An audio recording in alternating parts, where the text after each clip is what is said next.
हिंदुस्तानियम tales and talks गाथाओं और गपशप के इस चैनल में आपका स्वागत है।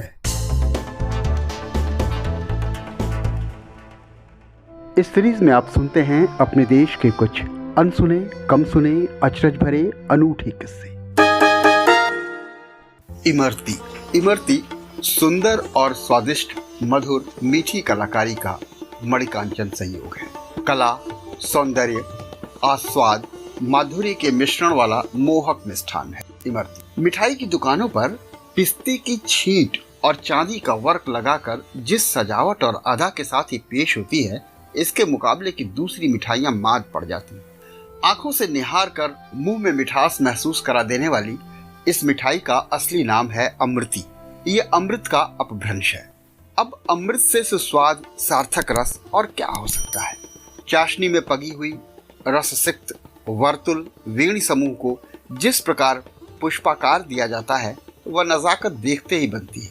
अब्दुल हलीम शरर की कालजयी किताब गुज़िश्ता लखनऊ की माने तो ये पेचोखम वाली मिठाई लखनऊ के बावर्चियों की देन है, जो पाक कला के मर्मज्ञ होने के साथ ही आला दर्जे के कलाकार भी हैं। इमरती देशव्यापी है। मलयालम में इसे जानगिरी कहते हैं, तो केरल वाले भी तकरीबन ऐसे ही नाम से इसे पुकारते हैं। हाँ, दक्षिण के कुछ राज्यों या क्षेत्रों में ये झानगिरी भी बुलाई जाती है। राजस्थान के कुछ शहरों में ये अमरती के नाम से पुकारी जाती है और बेहद लोकप्रिय है वहाँ।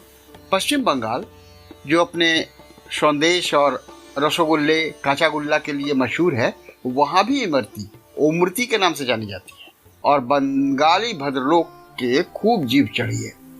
व्याप्ति में कोई विवाद नहीं, पर इसके उद्भव को लेकर जरूर खींचातानी है। कुछ मानते हैं कि ये मुगलों की खोज है, तो कुछ का कहना है कि ये सबसे पहले राजस्थान में बनी, तो अधिकतर प्रमाण इस पक्ष में जाते हैं कि यह अवध की इजाद है। फिलहाल इमरती को जन्म देने के दो ही मजबूत दावे हैं, एक राजस्थान का और दूसरा अवध का। उनके अनुसार सबसे पहले मुगलों की रसोई से ये निकली और पश्चिमी हिंदुस्तान के राजपूत रजवाड़ों के दरबार में बतौर तोहफा पहुंचाई। राजपूतों ने इसे अपनी रजवाड़ी थाली या राजभोग का हिस्सा बना लिया। पूर्वी और दक्षिण भारत की रियासतों ने भी मुगलों को खुश करने के लिए इसे अपनी शाही थाली या राजसी भोजन में बाखुशी शामिल कर लिया, और जब राजा ने इसे अपना लिया तो फिर समूचा दक्षिण भी इमरती के मिठास से अछूता कैसे रहता। दूसरे शेपक के अनुसार राजपूत रसोइयों की इजाद मुगलों को बहुत पसंद आई और उन्होंने रजवाड़ों की राजभोग थाल का हिस्सा बन चुके इस अमृति को अपने रसोई में ले जाना गर्व का विषय समझा।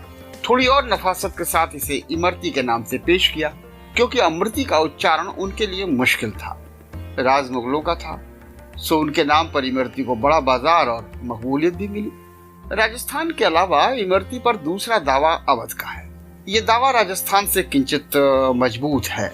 हालांकि राजस्थान में कई मिठाइयों की रचना हुई है, फिर भी वो अपने नमकीनों की श्रेष्ठता के लिए ज्यादा जाना जाता है। इमरती की इजाद अवध में हुई, इसको मानने की कुछ खास वजूहात हैं। नजाकत भरी कलात्मक मिठाइयों के उद्भव का केंद्र अमूमन अवध रहा है। इमरती के लिए सबसे प्रसिद्ध स्थान जौनपुर भी अवध क्षेत्र में ही है।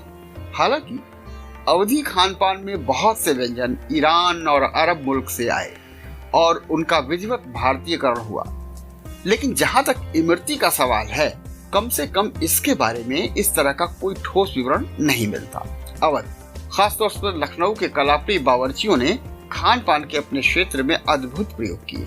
भले इसमें से कई अब विलुप्त हो चुके हैं, पर उनकी तमाम इजाद के दस्तावेज मौजूद हैं। इन्हीं कलाकार बावर्चियों ने इमरती इजाद की, जिसे तब के बादशाह, नवाब, जागीरदार और अमीर उमरा ने अपनाया। खासकर इसे मुगलों ने बहुत गर्मजोशी से अपनाया।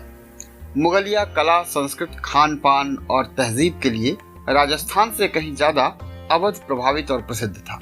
अतः वर्तमान में पाकिस्तान, बांग्लादेश और खाड़ी के कई देशों के अलावा कुछ दूसरे एशियाई देशों में इमरती बनाई, बेची और खाई जाती है। अधिकतर जगह इसके मूल में अवध ही बताया जाता है।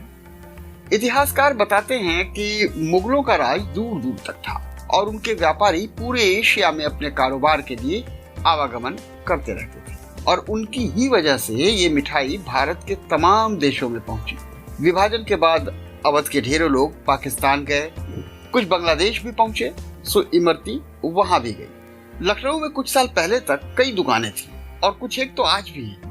खास तौर पर इमरती ही बनाती हैं और अपनी इमरती के लिए दूर दूर तक जानी जाती है। दशक पहले लखनऊ के नरही, सदर और चौक की तंग गलियों में कई हलवाई जो महज इमरती ही बनाते और उसी के लिए जाने जाते थे मौजूद थे।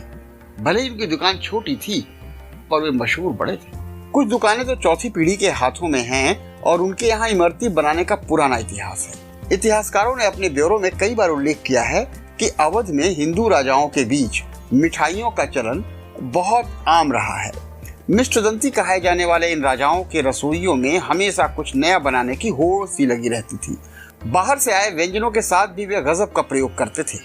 अरब से आए हलवे में भले ही मेवे की मिकदार कुछ ज्यादा हो, उसमें घी खूब पिलाई गई हो, पर हलवा पूड़ी वाला गीला हलवा और लपसी तो विशुद्ध रूप से अवधी परिवारजन है। जमाना बहुत बदल गया, पर आज भी सुबह के नाश्ते में हलवा पूड़ी की बात कभी कभी होती ही है। एक भ्रांति यह भी है कि तजुर्बे के तहत जलेबी को बेहतर बनाकर उसी के आधार पर इमरती बनाई गई। भले ही देखने में कुछ समानता ढूंढ ली जाए, पर ये दोनों भीतर बाहर से हर जगह से सूरत और सीरत दोनों में भिन्न हैं। माना जाता है कि जलेबी अरब से हिंदुस्तान आई। कतिपय प्रमाण भी मौजूद हैं, पर जलेबी और इमरती न तो शक्ल में मिलती हैं न स्वाद में। इमरती का अभिजात्यपन जलेबी में कहाँ।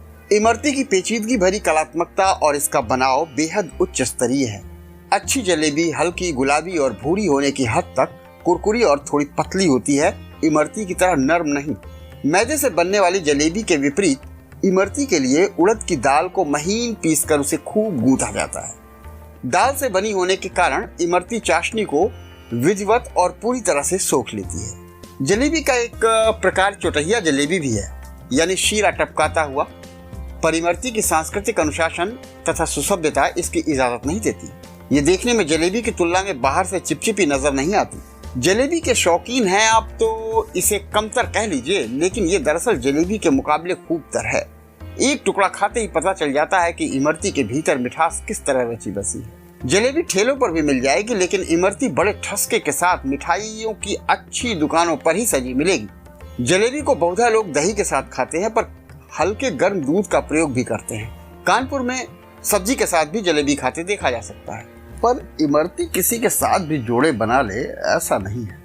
वो या तो अकेले ही खाई जाती है या फिर रबड़ी के साथ, बहुत हुआ तो गाढ़े दूध के साथ। ढेरों महानगरों में जीवन शैली बदल जाने के चलते जलेबियां अब शाम को बनती हैं, मगर असल में इनको सुबह नाश्ते में खाने की परंपरा रही है, अल्पाहार के साथ या उसके बतौर। पर इमरती को खाने की जो परंपरा है वो देर शाम को पूरे ठहराव के साथ खाने की है। अब कहीं कहीं रात के भोजन के बाद खाने का चलन डाल दिया गया है। अच्छे किस्म की रबड़ी और इमरती की भरी हुई प्लेट से एक हसीन शाम में मिलना आस्वाद का अलौकिक अनुभव है। कभी आप भी इस अनुभव को प्राप्त करके देखिए। इस एपिसोड में यहीं तक। आपने समय दिया, धन्यवाद। आपको हमारी पेशकश कैसी लगी कमेंट में लिखिएगा जरूर। आपको तो पता ही होगा, अनलिमिटेड इंडियोलॉजी का यूट्यूब पर एक ही पता है, हिंदुस्तानियम टेल्स एंड टॉक्स।